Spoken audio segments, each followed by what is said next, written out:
नमस्कार। इस वक्त मैं कटिहार में हूँ। जैसा कि आप सब जानते हैं कि बरारी में एक हादसा हुआ है जिसको लेकर के बहुत सारी बातें हो रही है।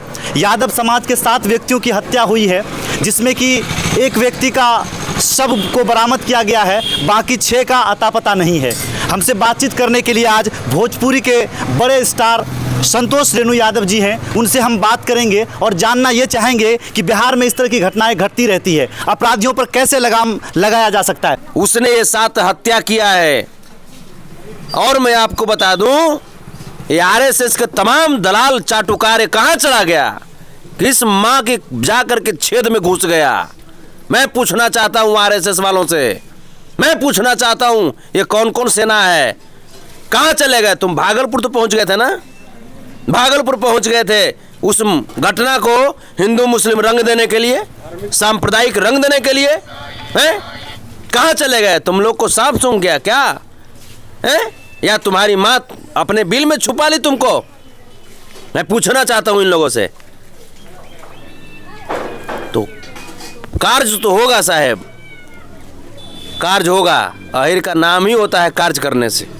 मोहन ठाकुर को आप जानते हैं? कौन है? चुट्टी है वो, मारेंगे साले को तो फेफड़ा फेंक देगा उसको। क्या उसकी हैसियत है? हैं? मोहन नाम है श्री कृष्ण का, उस साला श्री कृष्ण के नाम को बदनाम कर रहा है वो। हैं? यादव का ताकत को यूज कर रहा है वो। जिस प्रकार से उसका नाम श्री कृष्ण के वजह से रखाया है, उसी प्रकार से उसके जो कार्य है उसमें भी जो ताकत लगती है वो यादवों की ताकत होती है। और मैं तमाम उन यादवों से मैं पूछना चाहता हूं, क्या अपनी बेटी बहुओं को चेहरा दिखाओगे? हैं? कुल्हाड़ी का बेत बन करके अपने ही कुल खानदान को काटने की ओर चले हो। कहां अपनी बेटी और अपने बेटे की शादी करोगे?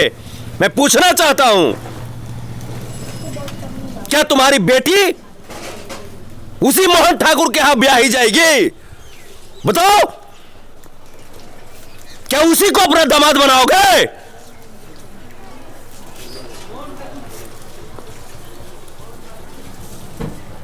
एक चूटी बराबर का आदमी जिसकी क्या हैसियत है, क्या हैसियत है उसकी?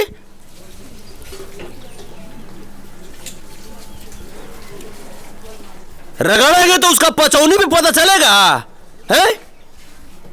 अब वो आदमी अहिर के साथ साथ को अहिर के काटेगा, बैकवर्ड SC ST अल्पसंख्यक को दबाएगा वो है? 1990 में जो लालू प्रसाद यादव जी ने लड़ाई लड़ी थी, वो लड़ाई फिर से अब धरती पे उतरेगा। ये लोग 17 साल में जब सत्ता मिला ना, तब पागल हो गया है बहसी की तरह। ये लोग को समझ में नहीं आ रहा है क्या करना चाहिए क्या नहीं करना चाहिए। तो अहिर समझाता है बढ़िया से। अब जो तरीका है ना वो बढ़िया से समझाए वाला तरीका अब तुम देखोगे। कटिहार के SP साहब का बयान आया है कि दोनों जो 2 अपराधी हैं उसके बीच में ये झगड़ा हुआ, विवाद हुआ, मारपीट हुआ, तो दोनों अपराधी किस्म के व्यक्ति हैं। इस पर आप क्या कहेंगे? तब तो SP साहब पे कार्रवाई होनी चाहिए। अपराधी किस्म के आदमी आपके रहते भर में कैसे पनप रहा था? मैं पूछना चाहता हूं कटिहार SP से। आप जब जान रहे हैं कि दोनों अपराधी किस्म का व्यक्ति है और आप यहां के पुलिस सुपरिटेंडेंट हैं, तो फिर आपके देखरेख में, आपके कप्तानी में ये अपराधी कैसे पनपे? मैं पूछना चाहता हूं SP साहब से। SP साहब, जो आपका कार्य है उस कार्य से आप पीछे नहीं हटें। आपका कार्य है, कोई भी व्यक्ति हो, एक अपराधी आप कह रहे हैं कि 2 अपराधियों के बीच हो गया, अफजल कसाब देशद्रोही था, तो क्या भारत के संविधान ने लाया उसको एनकाउंटर करवा दिया है? उसको एक कानून है जी। SP साहब कानून से बाहर हैं क्या? मैं पूछता हूं, SP साहब ऑर्डर देते हैं कैसे ही गोलीबारी हो? तो अपनी जिम्मेवारी को SP साहब ना भूलें। आप बिल्कुल इस तरह की बयानबाजी से समाज का मनोबल तोड़ने का काम कर रहे हैं यादवों का। यादव है तो क्या हो गए? सब यादव कृष्ण होते हैं क्या? कंस भी तो यादव था, है? ये कहाँ का मैटर है? तो आपका काम है शांति व्यवस्था बहाल करना, और आपका काम है जो अपराधी है, जो नामजद अभियुक्त है, उसको सलाखों के पीछे डालना। जज कीजिए मैटर की। अभी तक क्यों नहीं पीछे गया उस सलाखों के पीछे? क्या है वो? कोई मंत्री है क्या? कोई विधायक है क्या? कोई सांसद है क्या? कोई माननीय है क्या? किस बात को उसको फायदा मिल रहा है? मैं एसपी साहब से पूछना चाह रहा हूं, कहीं ये पैसा पर तो नहीं बिक गए हैं? इनका जमीर तो नहीं बिक गया है? बताइए, ये क्या सिस्टम है? ये संतोष रेणु यादव हैं, अपनी बात बहुत ही बेबाकी से रखते हैं। संतोष जी, मैं आपसे एक और सवाल करना चाहूँगा और जानना ये चाहूँगा कि पूरे बिहार में आपको नहीं लगता है कि जात पात की राजनीति होती है? जात पात की राजनीति पिछले 17 साल में तो हो ही रही थी। पिछले 17 साल में जिस प्रकार से बैकवर्ड SC ST OBC अल्पसंख्यक समाज के लोगों को जिस प्रकार से टारगेट किया गया, जिस प्रकार, हम तो घूमते रहते हैं ना, पूरा देश घूमते हैं हम। आप चले जाइए ना, शिवहर में सुबोध राय की हत्या हुई। हत्यारे कौन थे? कौन थे हत्यारे? गिरफ्तार किनको किया गया लास्ट में? है शिवहर में ही 2 सगे महादलित समाज के भाइयों को एक साथ मार दिया। हत्यारे कौन थे? गया बागपुर में नीलम यादव को गैंग रेप करके तेजाब छिड़क करके मार दिया 15 साल की बच्ची को। ये सब मैं बता रहा हूं। पिछले 17 साल की जो सरकार थी, RSS समर्थित जो भाजपा की सरकार थी यहां पे, उसके शासनकाल की मैं बात बता रहा हूं आपको। आप चले जाइए चंद्रमा यादव सलथुआ कैमूर में, विजेंद्र यादव कराहगर रोहतास में, आप चले जाइए मधुबन मोतिहारी में विश्वनाथ यादव, आप चले जाइए बेतिया मझौलिया के आसपास में दिनेश्वर यादव। कितना का नाम गिना है, लिस्ट भर जाएगा। इतना क्राइम हुआ है। बिल्कित मानव आप से भुला गए? ये लोग हिंदू मुस्लिम और SC ST OBC करके ये सब सिर्फ और सिर्फ अपनी रोटी सेकना चाहता है। और इसमें मैं खोल करके मैं बोल देना चाहता हूं कि जो भी लोग इसका संरक्षण देगा, उसके साथ भी वही अंजाम किया जाएगा जो होना चाहिए। उसका भी हम लोग इंतजाम कर रहे हैं। संतोष जी, बिहार में अपराधी का तांडव हो रहा है। हर व्यक्ति कहीं ना कहीं परेशान है। जो दबंग लोग होते हैं, ज़मीन जोतते हैं, उस पर कब्जा कर लेते हैं, उसको डराते धमकाते हैं, बहू बेटी के साथ गलत करते हैं। तो कैसे इस पर आखिर कैसे कंट्रोल किया जा सकता है? ये लोग सरकार को बदनाम करने का पूरी तरीके से प्रयत्न कर रहे हैं।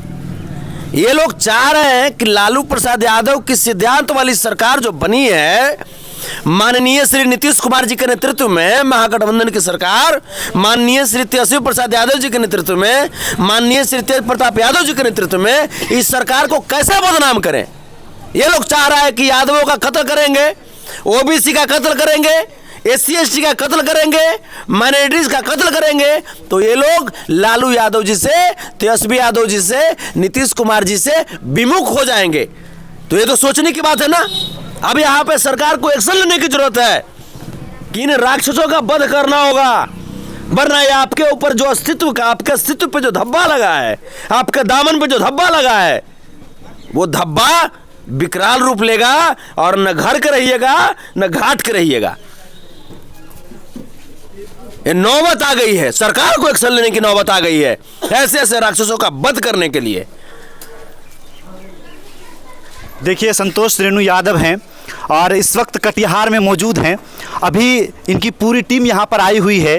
परिजन से मिलेंगे, उनसे बातचीत करेंगे और घटना की पूरी जानकारी लेंगे। संतोष रेणु यादव जी, अंतिम सवाल मैं आपसे ये करना चाहूँगा और जानना चाहूँगा कि मतलब क्या मामला क्या है वहाँ पर, कैसे क्या हुआ है, दर्शकों को बताएं। सर, मामला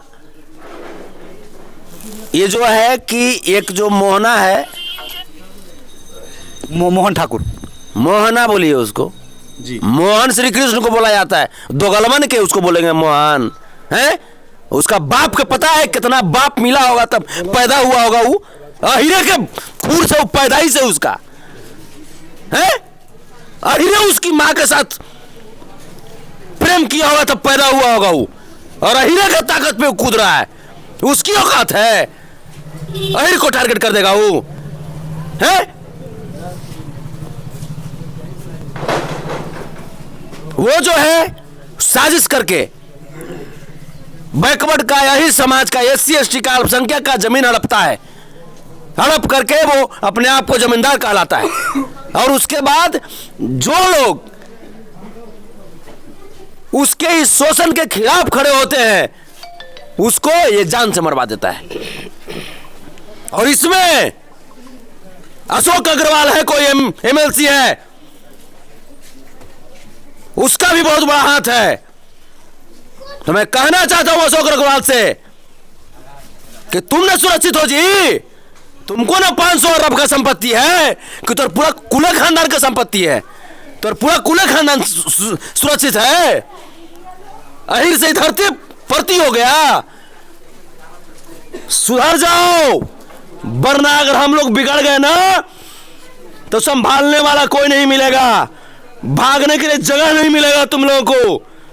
मैं बता दे रहा हूं, अहिरों को, बैकवर्डों को, SC ST और अल्पसंख्यकों को चैलेंज मत करो, वरना धूक देंगे, चूहा को जैसे धूकते हैं ना, धूक देंगे तुमको, ऑक्सीजन मिलना मुश्किल हो जाएगा तुमको इस वायुमंडल में। संतोष रेणु यादव हैं और अपनी बात बेबाकी से रख रहे हैं। हमसे बातचीत करने के लिए संतोष जी आपका बहुत बहुत शुक्रिया, और आप यहाँ पर आए, कटिहार में आए, हम अपनी पूरी टीम के जानिब से आपका इस्तकबाल करते हैं, स्वागत करते हैं। बहुत बहुत शुक्रिया, बहुत बहुत धन्यवाद जी। धन्यवाद आपका, और आप जैसे पत्रकारों को धन्यवाद कि आप कम से कम सच को आप दिखा रहे हैं। पत्रकारिता करना एक धर्म होता है, आपका धर्म है कि जहाँ पे शोषण हो, शोषित के आवाज को मजबूत कीजिए, जहां पे आतंक हो उस आतंकी के पूरे साम्राज्य का काला सच दिखाइए, ये आपका धर्म है। आप अपने धर्म का निर्वहन कर रहे हैं, इसके लिए धन्यवाद आपको। बहुत बहुत शुक्रिया संतोष जी आपका, बहुत बहुत शुक्रिया, बहुत बहुत धन्यवाद हमसे जुड़ने के लिए, हमसे बातचीत करने के लिए। इस वीडियो में आप बने रहिए, आगे इसी तरह के शख्सियत से हम आपकी मुलाकात करेंगे। शुक्रिया।